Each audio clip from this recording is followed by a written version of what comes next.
For centuries, we've been told a story so often and so fervently that its truth has rarely been questioned.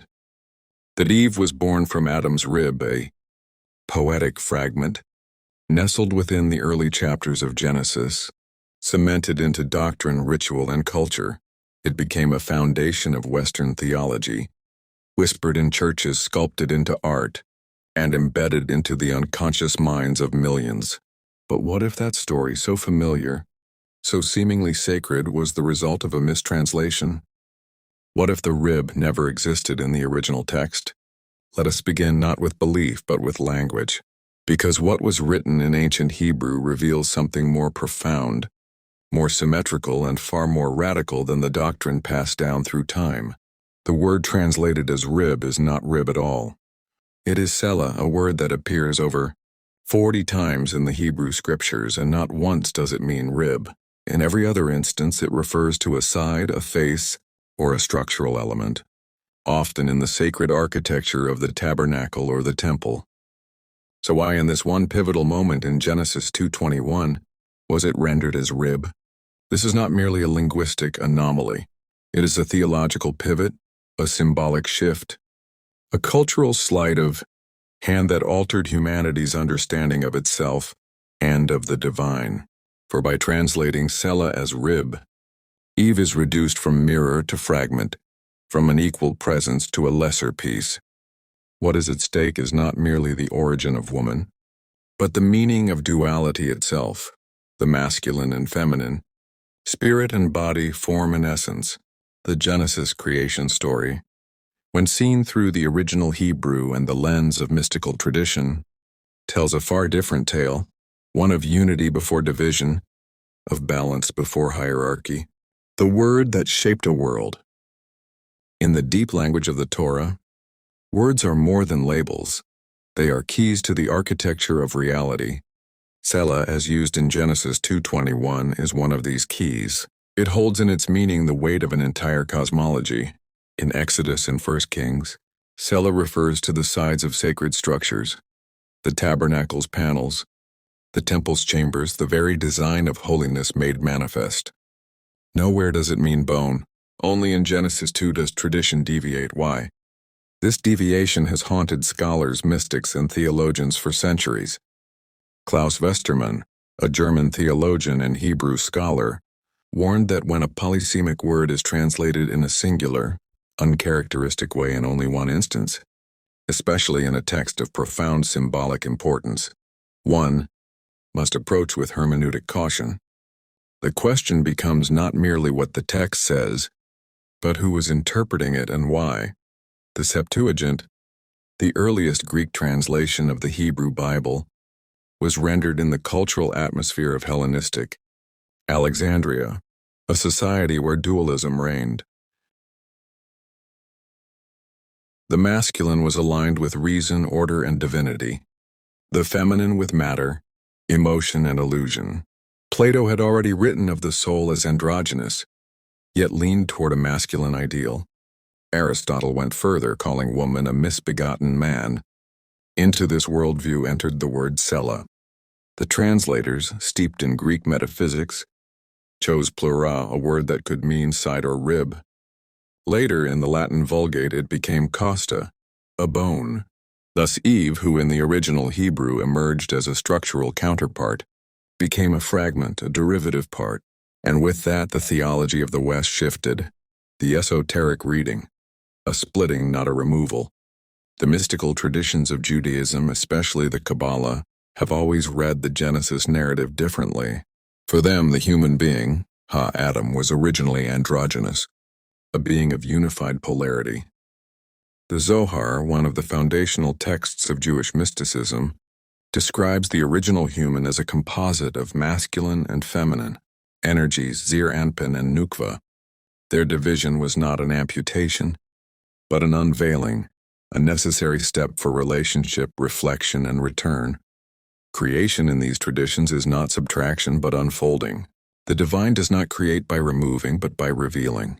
In this reading, the creation of Eve is the externalization of an inner potential, the visible emergence of what had been internal and latent within Adam. She is not a secondary being, but the unveiling of divine symmetry. Rabbi Samson Raphael Hirsch, writing in the 19th century, affirms this understanding. He notes that the word used in Genesis suggests not a fragment, but one side of a whole. Eve, therefore, is the mirrored half of the first being, not lesser, not subordinate, but complementary. Before the fall, unity. Genesis 1:27 is a verse often glossed over, yet it contains a profound clue. So God created Adam in his image. In the image of God he created him. Male and female he created them. Here, in poetic parallelism, the text states clearly, humanity was created male and female in the divine image. The word ha-Adam is not a name. It means the human derived from Adamah, the fertile ground. This primordial human was both and neither, a being of unity. The so-called deep sleep in Genesis 2, often interpreted as a surgical moment, is better seen as symbolic. It marks the transition from unity to polarity, from potential to manifestation. What emerges from this sleep is not a fragment, but the visible reflection of a hidden aspect. The masculine and feminine now face one another, capable of love, recognition, and the longing for reunion. In the Platonic myth of the androgynes told in the Symposium, humans were once spherical beings with 2 faces, 4 arms, and 4 legs. So powerful was their wholeness that the gods, fearing rebellion, split them in 2. Since then, each half has longed for its other, seeking to reunite in the sacred act of love. This myth, like Genesis, encodes a truth, that the division was not a fall, but a condition of consciousness. To see one must be separate. The fall into literalism. But something happened to the Genesis narrative as it moved through time. It ceased to be myth and became law. It was stripped of metaphor and calcified into dogma. The symbolic language of cella became bone, and with that shift, the sacred feminine, so central to ancient cosmologies, was recast as subordinate, sinful, and suspect. The mistranslation of cella became a microcosmic collapse of a deeper theological truth. The feminine, once seen as the revelatory face of the divine, was reframed as the source of downfall. Eve, once the architected manifestation of mystery, was reduced to a temptress. Tertullian, an early Christian father, wrote, "You are the devil's gateway. You are the one who broke the seal of the forbidden tree." Augustine followed, casting original sin as sexually transmitted through Eve's disobedience, and thus the narrative of separation was rewritten as a fall. The unity of the original human was shattered, and woman was named the cause. Eve as revelation, not error. Yet if we return to the text with open eyes, we find something extraordinary.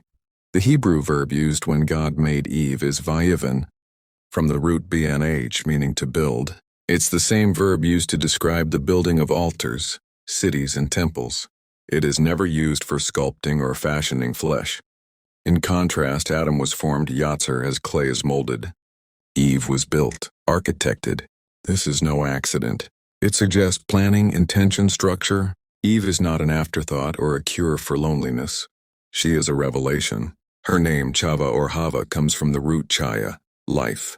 But it also resonates with Chava, to declare, to make known. Eve is the one who reveals. She is life and revelation simultaneously, not a rib, but the manifestation of divine presence. In Kabbalistic tradition, she is linked to Shekinah, the indwelling presence of God, the divine made immanent. Shekinah is not merely an aspect of God. She is God within the world, the light in matter, the mystery clothed in form. Eve in this light is not a historical woman. She is the face of God turned toward creation.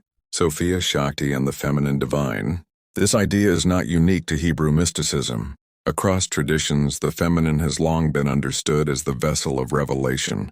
In Gnostic texts, Sophia is divine wisdom, she who dares to descend from unity to give form to light. In Tantra, Shakti is the force that animates Shiva. Without her, he is inert potential. With her, the cosmos dances. Eve is the Hebrew Sophia, the biblical Shakti, the power that makes spirit tangible. And it is precisely this power that came to be feared. For what is hidden is often what threatens most. To control mystery, one must domesticate the feminine. By turning Eve into a rib, tradition veiled her true nature, and by linking her to sin, it silenced the divine within the world. The way forward, reunion and remembering. Yet the myth persists. Beneath the layers of mistranslation, under the weight of doctrine, the original story still pulses. It tells us that before there were man and woman, there was unity, and that this unity was not broken, only refracted. Every true spiritual path is, at its core, a return to this wholeness. Carl Jung understood this when he spoke of anima and animus, the inner feminine in man, the inner masculine in woman. The process of individuation is the reconciliation of these opposites, not a battle but a dance. Healing occurs when what was separated is remembered, not remade but remembered, brought back together. Genesis, read through this lens, is not a tale of sin but a map of consciousness. The division of Adam is not a punishment but the beginning of the path. The feminine is not a derivative but a mirror, not lesser but luminous. As the mystic Rabia al-Basri once said, I was a point.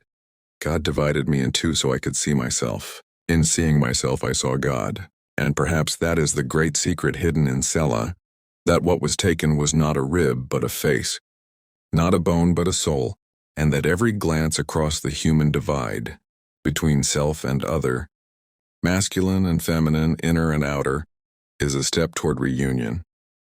The task, then, is not to reclaim Eve from the rib. It is to restore her to her rightful place as the revealer of the sacred, the architected echo of divine unity, and in doing so we may also restore something of ourselves.